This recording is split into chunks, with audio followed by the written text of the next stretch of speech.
Alors, bonsoir et bienvenue à cette séance publique du... On est 11? On est le 11? 12, excusez. Donc, le 12 décembre, donc séance spéciale pour la présentation du budget. On va quand même prendre quelques instants de silence pour se préparer à cette belle présentation.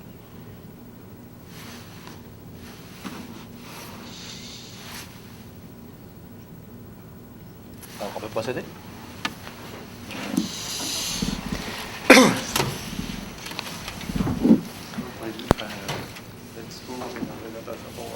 Avant les résolutions ou l'inverse? On va faire le discours avant. Oui.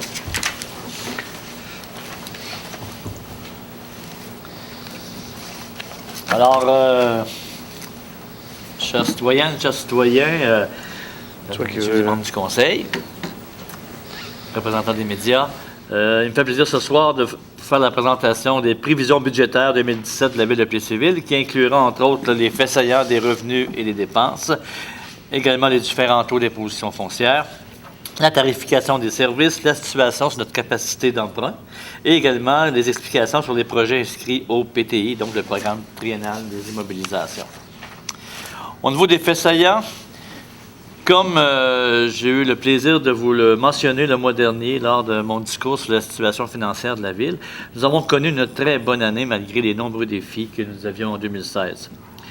Donc, le dynamisme économique est bien présent et le Conseil est fort heureux de notre situation financière, ce que plusieurs municipalités du Québec envient.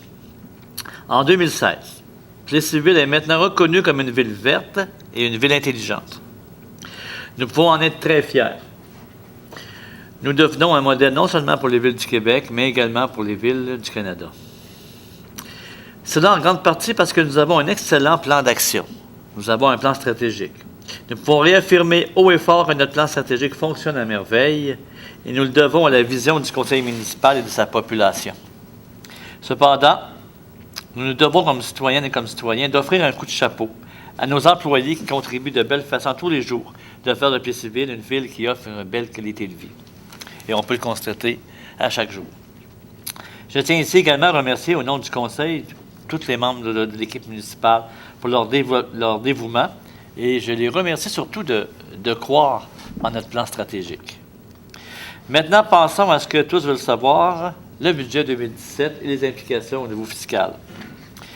Le budget d'exploitation 2017 de la Ville de Plessisville est en hausse de 1,45 %, soit une augmentation de 166 900 $, comparativement à 2016. Donc, on passe de 11 525 200 de dépenses à 11 692 100 $.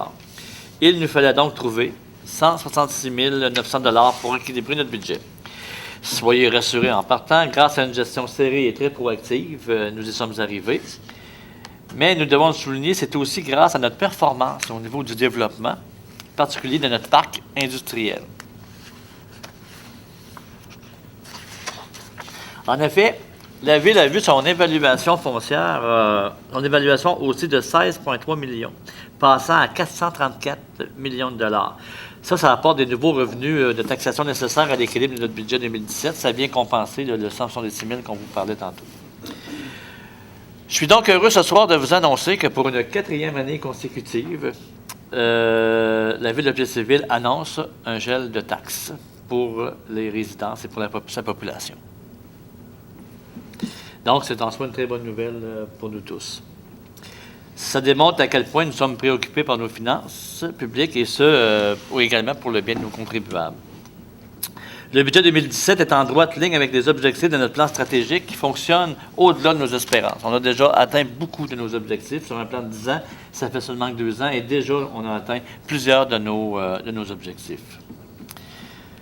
Ce budget vise la mise en œuvre de travaux importants au niveau de nos infrastructures, que ce soit au niveau de nos routes, de l'hygiène du milieu, ou de l'amélioration de nos services aux citoyens, de même qu'au niveau de la gestion de nos matières résiduelles. Nos nouveaux revenus nous permettent ainsi de pouvoir, entre autres, éliminer le droit supplétif de 200 $. Donc, il était applicable quand un des conjoints décédait, on avait une taxe qu'on devait conserver, une taxe de genre de taxe de bienvenue, en guillemets, qu'on appelait le droit supplétif de 200 $. Alors, on a décidé, après discussion au conseil, d'abolir cette taxe qu'on dit que quelqu'un qui vit un deuil qui vit une situation difficile, d'ajouter, puis qui reste dans la même maison parce que son conjoint est décédé, d'avoir à payer une taxe pour rester dans la même maison. On trouvait que au niveau, c'était un irritant qu'on trouvait important, puis qui ne fait pas quand même une grosse perte financière à la ville, mais qui permet aux citoyens de pouvoir continuer à vivre leur deuil sans avoir ce frais-là en plus d'ajouter. Au chapitre des dépenses, ça va-tu au niveau des diapos? Oui. Au chapitre des dépenses, mentionnons entre autres la hausse de notre code-part à la MRC. Donc, on a des codes-parts à donner, que ce soit les SQ à la MRC, également en paroisse. On a une hausse au niveau de 6 080 $. Nos dépenses non récurrentes, c'est-à-dire des projets ou des dépenses qu'on n'a pas à faire à chaque année, mais qui sont ponctuelles pour une année précise, ces dépenses-là totalisent 522 000 $. Donc, elle inclut plusieurs petits travaux. Entre autres, il y a une terrasse pour le décaquer que nous voulons faire, ou également pour le ski de fond. La réparation également de 2 pompes pour l'hygiène du milieu. La réparation de notre réservoir d'eau brute. Également la climatisation de notre salle de fruits d'or à l'amphithéâtre. Et d'autres petits travaux qui sont dans les travaux non récurrents. Nous investissons également, puis ça c'est important, on investit dans nos organismes quand même un bon montant et on a une augmentation de 6,8 %. Ce qu'il faut comprendre, c'est qu'on va dévoiler bientôt une nouvelle politique de reconnaissance des organismes. On l'a fait lors de la 5 à 8 des organismes la semaine dernière et on a décidé d'appuyer et de subventionner davantage nos organismes qui sont le tissu social de notre organisation. Également de produire de plus en plus d'événements également, d'événements et de rencontres. Également à ça, nous rajoutons 2 nouveaux programmes d'aide. Donc, le programme Habitation durable pour les nouvelles habitations au niveau de normes environnementales. Également, on veut également améliorer le verdissement, donc l'amélioration du verdissement de notre parc industriel, donc le rendre plus vert. Également, nous aurons des investissements records de plus de 16,6 millions en immobilisation. Il y a 5 projets majeurs de rénovation de rue que nous devons faire cette année. Donc, entre autres, les avenues Pinchot, Mayotte et du Collège, entre les rues Hébert et Saint-Calix, qui vont être refaites au complet. Donc, ça veut dire des tuyauteries, l'asphalte, on enlève tout et on refait au complet. Également, la rue Saint-Calix, entre les rues Fournier et Saint-Laurent, qui vont être refaites au complet.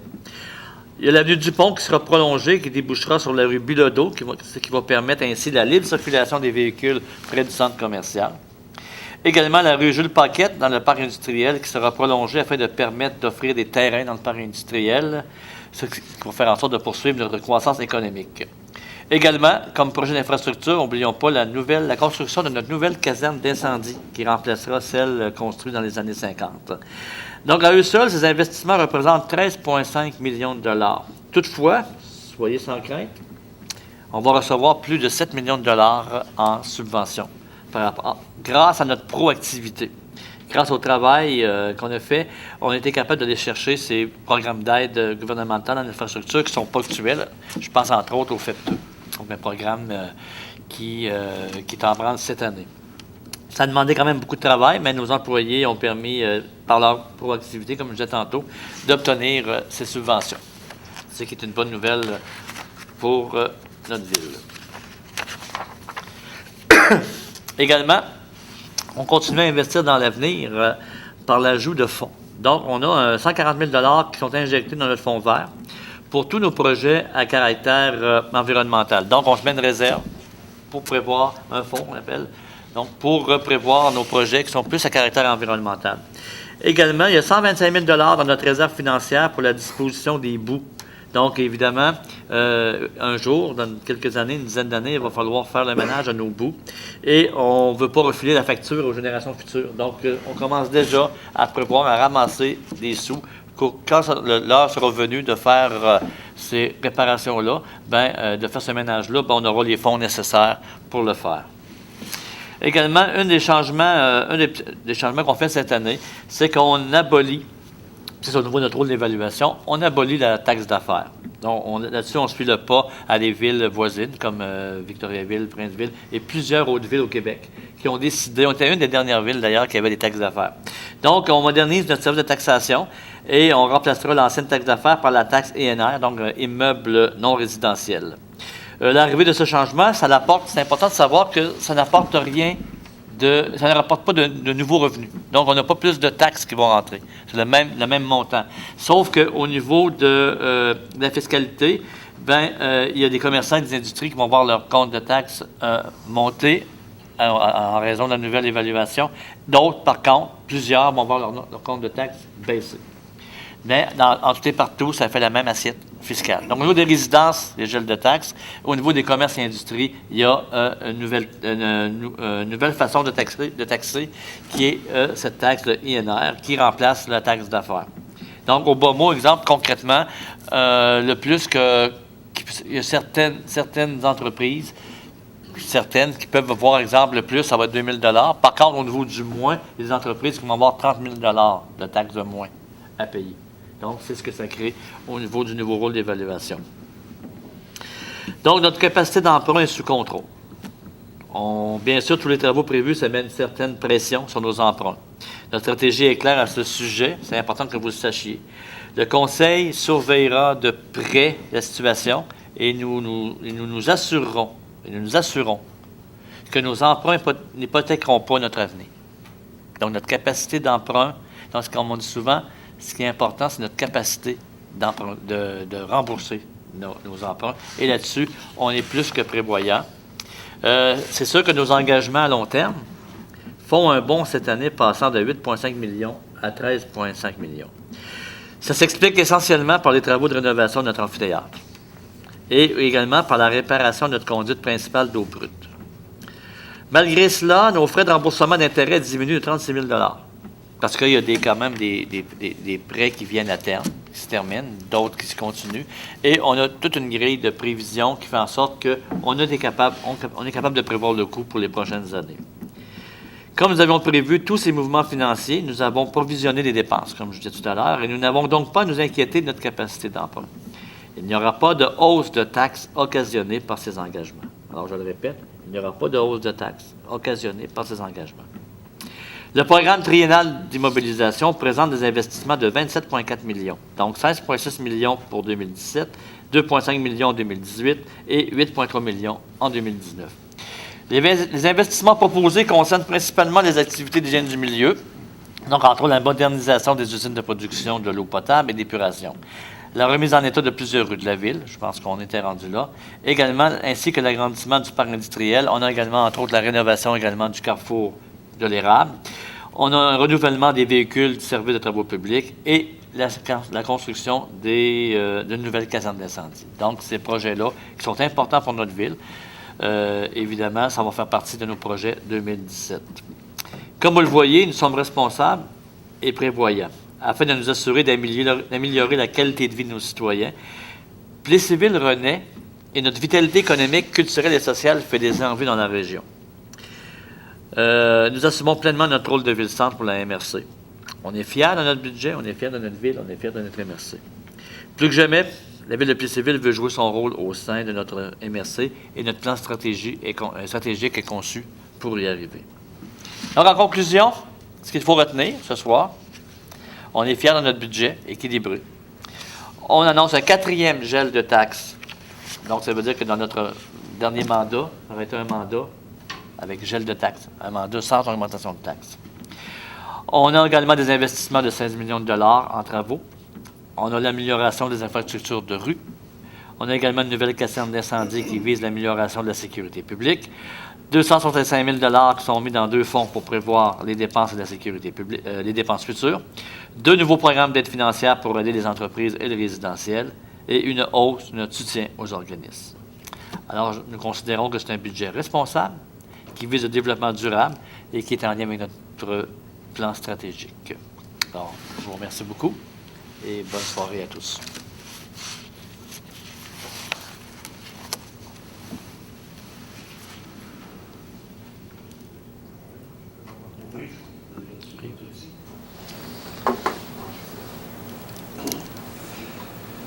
Donc, on débute avec l'adoption du procès-verbal des séances du 7 novembre, qui était la séance ordinaire et extraordinaire du 21 novembre.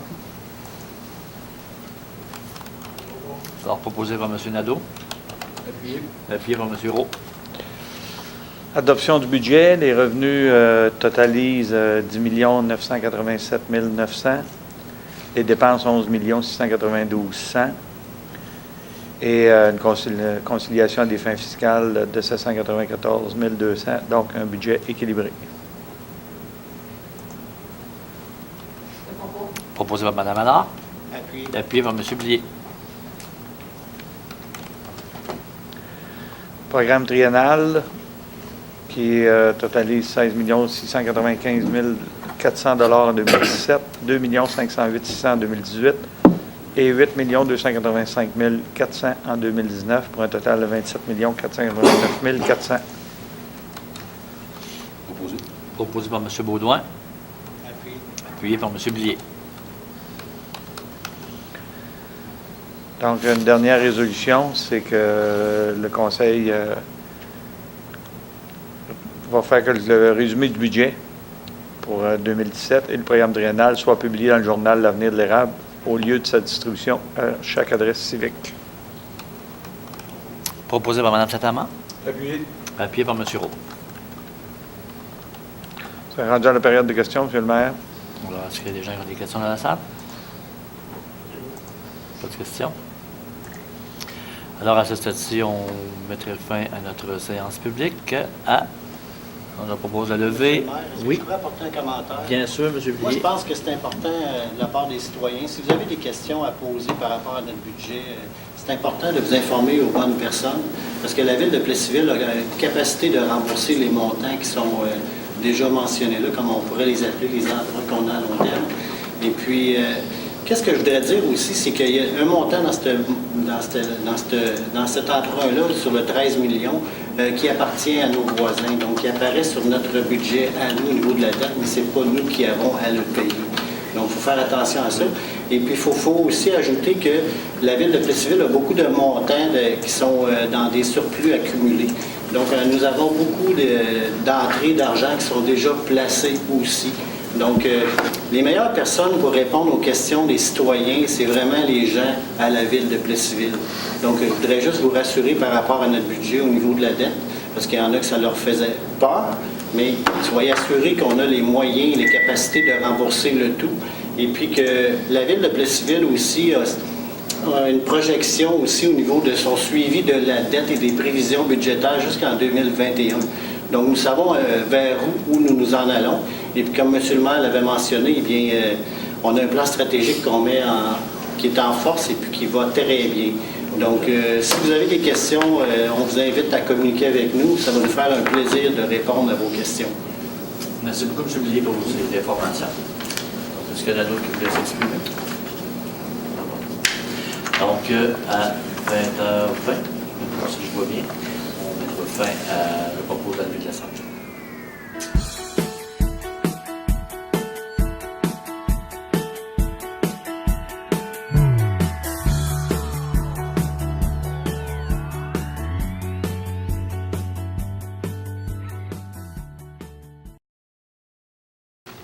Ça a l'air toujours impressionnant. On va prendre en 10 minutes.